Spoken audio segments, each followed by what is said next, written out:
Here I have the strategic planning Yes. for post-ATMIS, the proposal that from the federal government of Somalia submitted to the UN and African Union. Still, we are talking about between 7,000 to 10,000 troops. And if you look down the places that were to be deployed, there are 14 forward bases. Who will finance this and who will manage this? And who will guarantee that same mistakes will not repeat again as the case was with AMISOM and with ATMIS?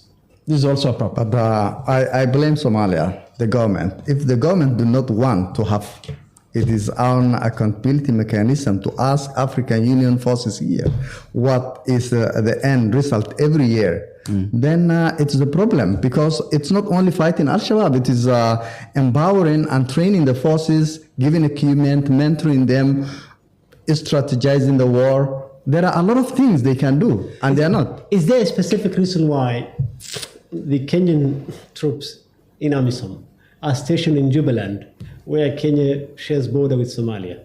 Is there a specific reason why the Ethiopian troops in ATMIS are stationed in Southwest, where Southwest shares border, where the Somali border with Ethiopia is Southwest? Who decides that?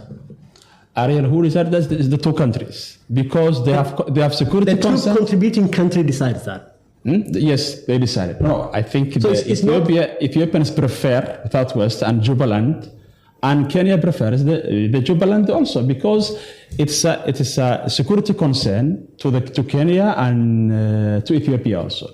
And both countries, they want to have somewhat like buffer zone between their borders and Somalia, to have their troops there, and also to have their influence, rather than they have political influence. And that Somalia. answers Abukar's question on why we cannot seek accountability from a troop contributing country that is a neighbor. And by the way, if you remember, back in 2006, I think, 2008, 7, around there, Yes.